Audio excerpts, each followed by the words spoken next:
kurang lebih bahkan tahun 2019 kita ketemu di film Bang Jonas ya waktu itu. Dulu kan selalu ada film, Iya. kita undang wartawan, tapi ngomonginnya sekedar film doang kan. Betul. Ini ada film, tapi filmnya belum tayang, masih lama ya. Ini bukan soal film sih, sebenarnya aku juga mungkin boleh dibilang banyak yang bilang kok jarang muncul. Aku juga ngerasa momennya aja sih.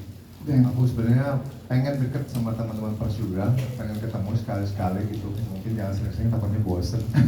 Tapi setelah aku kemarin baru pulang dari Toronto International Film Festival di Kanada, itu aku 2 hari mau press luar.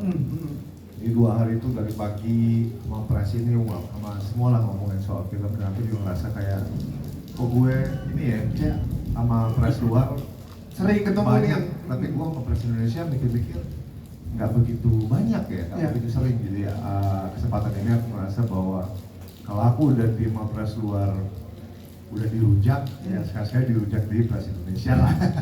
Tepuk tangan dong untuk kita nanti untuk hari ini bisa bersama-sama jadinya. Jadi kita pengen juga tanya kabar tentang proyek-proyek yang lagi berjalan, yang film The Furious tentunya kemarin baru dari Toronto. Itu gimana kabarnya untuk update ke teman-teman media? Bang Jo boleh ceritakan dong. Ya, film Furious itu kemarin baru kita world premiere ya di Kanada.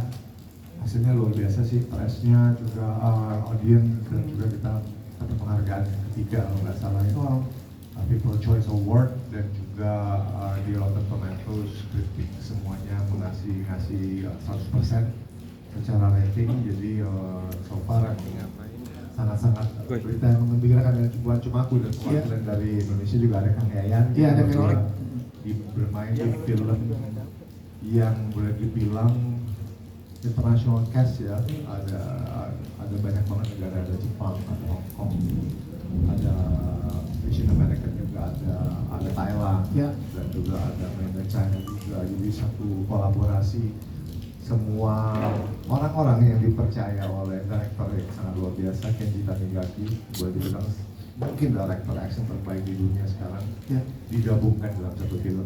Jadi itu kesempatan pertama, karena jujur aja dari kecil kan aku, ya mungkin yang anak milenial ya, kita grow up kan, kita besarnya kan banyak kan nonton film Hong Kong ya. Iya, betul. Zaman dulu kan Korea belum ada, Korea yang mana ada film Korea, tapi zaman dulu tuh kita ingat banget, kita grow up di film-film Hong Kong, filmnya Jet Li, filmnya Andy Lau. Jadi aku dulu di Palembang pun grow up nonton banyak film Hong Kong.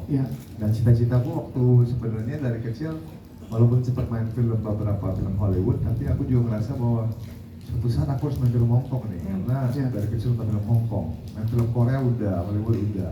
Akhirnya kesempatan itu datang tahun lalu cukup ini ya, cukup terharu ya, karena direkturnya tuh sampai terbang ke Jakarta untuk ketemu. Karena aku juga ngefans sama dia kan dari dulu kan, jadi pada saat dia datang mau ngajak meeting, aku bilang Zoom aja, enggak, aku harus datang ke Jakarta gitu. Dia datang ke Jakarta, hari itu dia langsung balik, cuma mau ngajak ketemu, dan kalau orang Jepang tuh luar biasa emang ya. Apa waktu itu? Nawarin kerjaannya, bilangnya cuma minta tolong gitu, mau nggak bantuin saya. Aku bilang, wah ini mah ngasih kerjaan mah kita kan harusnya kita yang audisi atau segala macam ya. Ini direktur datang mau nggak bantuin saya ada mau bikin film, dan pengen kamu terlibat, mau nggak bantuin.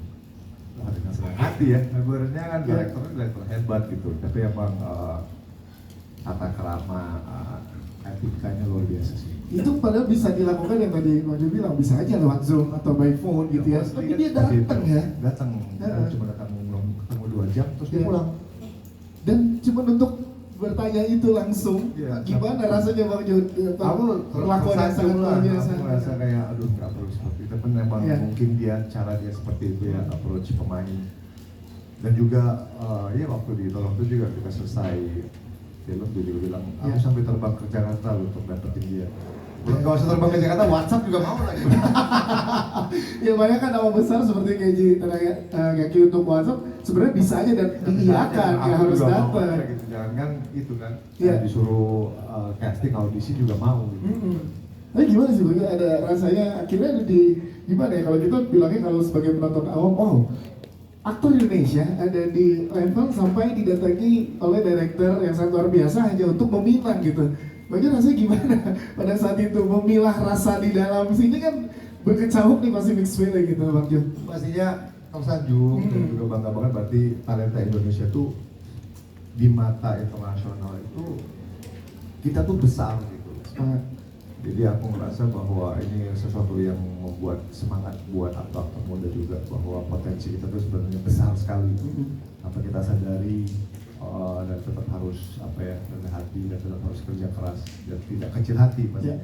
Karena potensi untuk talenta Indonesia untuk jadi raja di negara sendiri tapi juga bisa keluar, bisa melambungkan nama sendiri, nama Indonesia juga sebenarnya potensi besar sekali seperti mungkin setelah The Raid 15 tahun yang lalu ya. Jadi kayaknya sudah mulai kebuka pintu bahwa dunia tuh melihat Indonesia negara yang penuh dengan talenta, penuh dengan orang-orang yang bekerja keras yang bisa berkontribusi di perfilman global.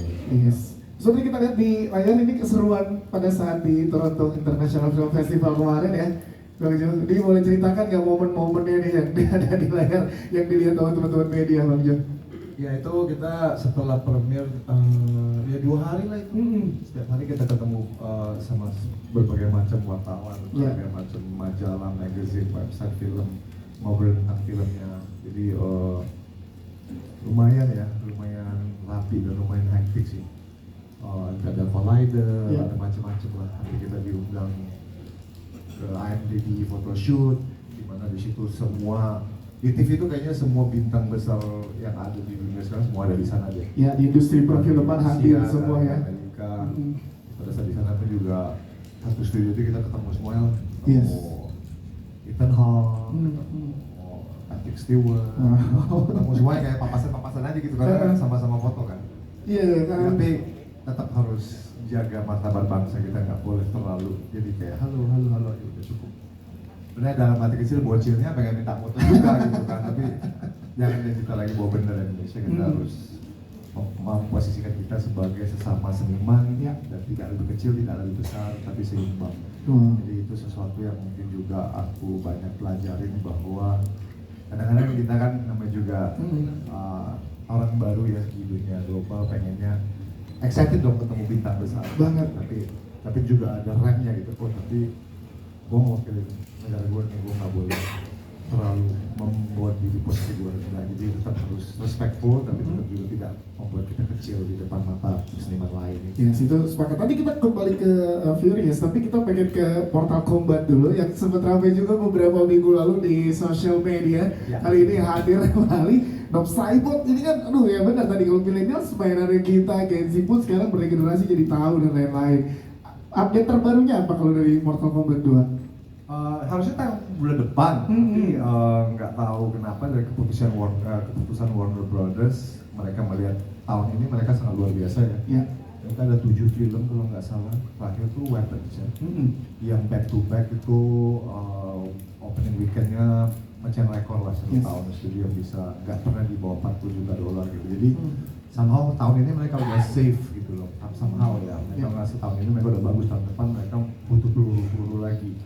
Jadi tahun depan makanya aku rasa salah satu reasonnya di-push untuk ngisi peluru tahun depan. Tahun ini mereka udah sangat-sangat berjaya lah Warner Brothers ini, ya kita sebagai pemain bisa apa sih, jadi tahun depan juga nggak apa-apa gitu, karena bisa ngambil hype lagi. Tapi ya aku beruntung sih terlibat di 2 film franchise besar itu. Ibarat dipercaya satu film, terus kan dipercaya lagi. Ya ini sebenarnya nggak gampang sih, karena sebenarnya film-film yang live action berasal dari komik, game atau pop culture lainnya itu responsibility-nya besar karena fans itu kan radikal semua. Kalau sampai kita salah main, salah iterasi kita salah mainin itu, wah yang ngebully bukan Indonesia, seluruh dunia kan, itu idola seluruh dunia kan karakternya. Kita dibully di Indonesia aja udah panas dingin, kalau dibully seluruh dunia selesai, langsung mendingan pensiun.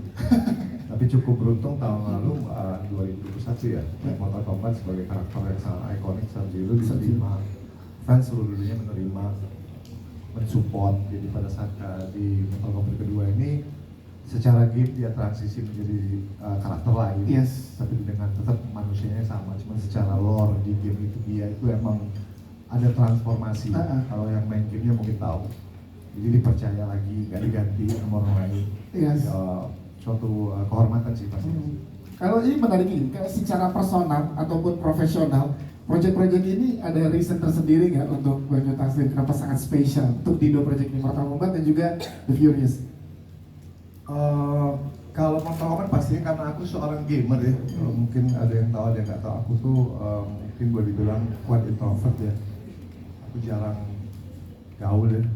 Aku tuh orangnya dari zaman dulu mungkin Paras juga tahu aku jarang ke TV, jarang ke radio, jarang kemana-mana kecuali ada hubungan sama kerjaan dan kontrak iklan atau apapun. Tapi secara pribadi itu aku nggak pernah, bukan nggak mau share, cuman emang ngerasa cukup boring gitu. Apa yang mau di share?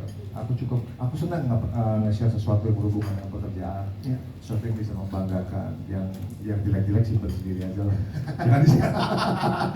Cukup kita aja yang tahu gitu ya. Ibaratnya ya begitulah.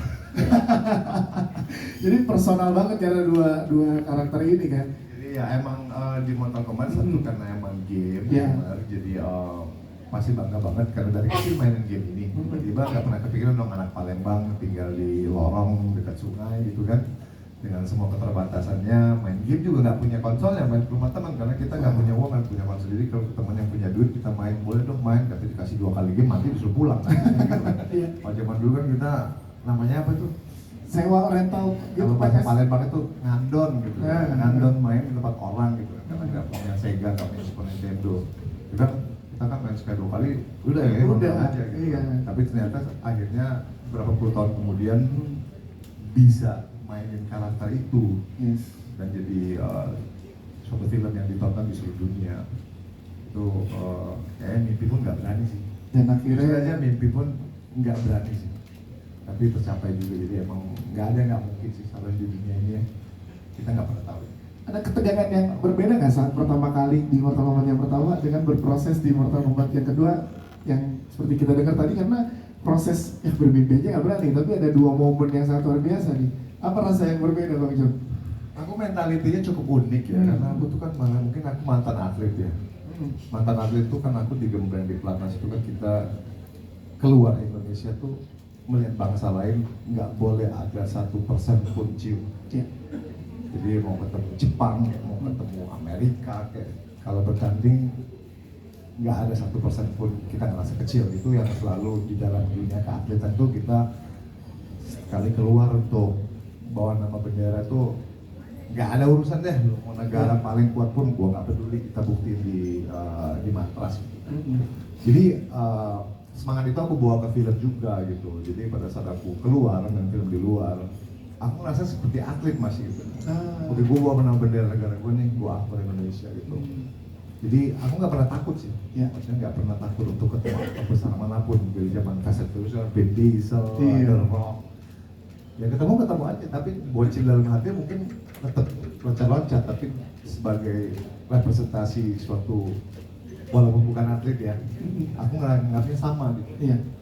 Gue tahu nih gue aktor Indonesia, jadi tetap nggak boleh orang melihat negara gue kecil gitu. Jadi tetap harus respectful, nggak lebih nggak kurang gitu. Membuat diri kita sama-sama, gue seniman, gue aktor, kita main film bareng, that's it gitu. Gue nggak mau terlalu banyak ibaratnya pengen kan, cuma nggak ditunjukkan gitu. Jadi pada saat main di Mortal Kombat pun karena udah kebentuk mentality itu, aku ketemu idola aku dari kecil yang sangat luar biasa, ibaratnya Hiroyuki Sanada kan, ibaratnya dari Last Samurai. Itu dari kecil tuh mimpi pun nggak berani ketemu dia gitu. Ini kita malah adu jotos gitu, pertempuran hidup dan mati gitu, di proses pembuatan film. Jadi iya, dari di dalam hati loncat gitu, tapi tetap pas kita sebagai seorang aktor yang profesional ya. Oke, lu mainin karakter lu, gue main karakter gua, kita memberikan yang terbaik. Jadi mentality itu sih mungkin gak ada dari atlet ya. Jadi banyakan memendam gitu. Tapi pada selesai syuting selesai baru kayak, wih, like dari kecil gue nonton film lo, daripada saat pertarungan tentang karakter tuh emang harus supaya konsentrasi nggak berubah. Tuh harus dijaga secara profesionalitas karena di situ sesama aktor, berarti mental yang ke-build selama berproses. Jadi atlet. Atlet ini menarik banget. Jadi pada saat sana benar bahwa representatif Indonesia. Jadi ya, mereka pun menganggapnya bukan seperti yang ini fans nih jadinya main bareng nggak ya. Jadi emang sesama aktor kita nih emang ada di level yang sama sesama aktor. Lah kebanggaan masing-masing gitu. Iya. Tapi dalam kolaborasi dalam satu karya seni itu emang luar biasanya ya. Ya itu ya. Jadi kita saling menghargai. Dan dia juga nggak ngeliat aku sebagai aktor Indonesia apaan sih. Iya. Itu ada sesuatu yang aku rasain kerjasama sama aktor besar di manapun. Mungkin hampir cukup banyak ya, aku main film di mana-mana ya. Iya.